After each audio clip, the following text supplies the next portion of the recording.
has never been a problem for Hudson, even from the beginning. That doesn't stop me from busting his balls a little bit, though. James Cameron called. He wants his line back. He laughs. Caught that, did you? The fact that you just Terminator'd me?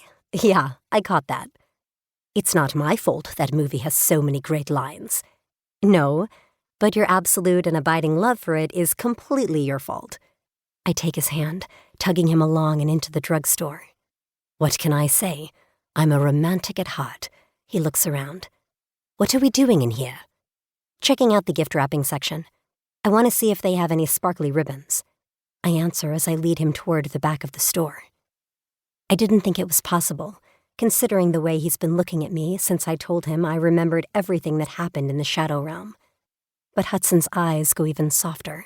You want to pack her more ribbons? His voice is as rough as my aching heart as we both remember the tiny Umbra he loved like a daughter, the one who sacrificed her life to save his. No, she isn't dead.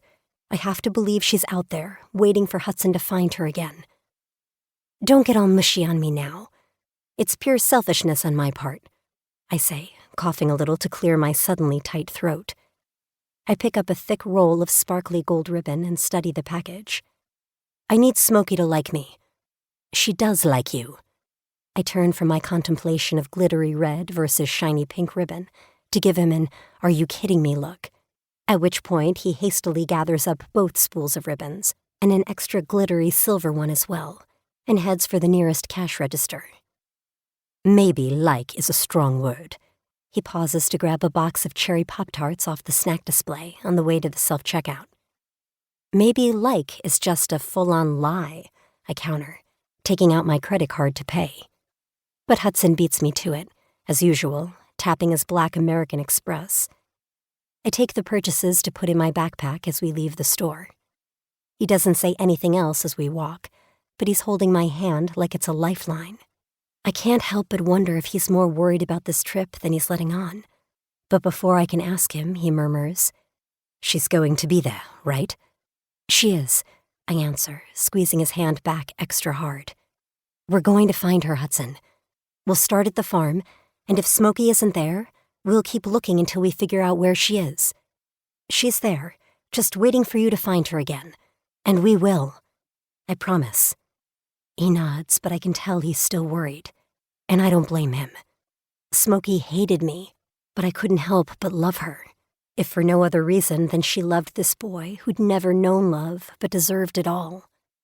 And now that I remember the Shadow Realm and everything that happened there, her absence destroys me. I can't even imagine what it's felt like for Hudson all these months. "Hey," I tell him, moving us into an alcove between buildings. "Listen to me. We're going to find that ridiculous little Umbra."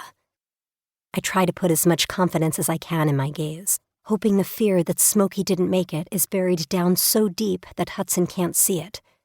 Because as much as we know that Time Dragon Fire resets timelines and sends those who enter the Shadow Realm to the point they were at just before they entered Noramar, I have no idea what would happen to a creature who was actually born there.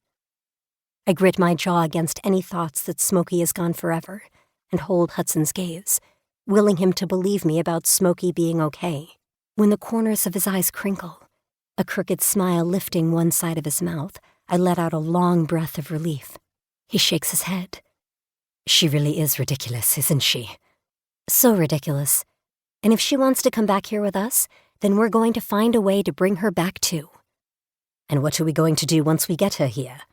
She doesn't exactly blend in." "We'll hide her, of course, like Lilo did Stitch, only a lot better."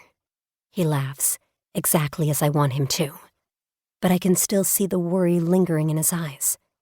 It kills me.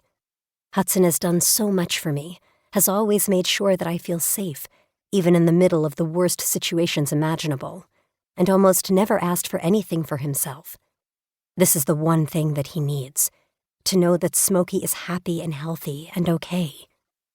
There's no way I'm not going to move heaven and earth to make sure it happens for him. He stares at me for a second, his eyes searching mine for the answer to a question he doesn't even know he's asking. "I love you, Grace." "Across time, I know," I tease.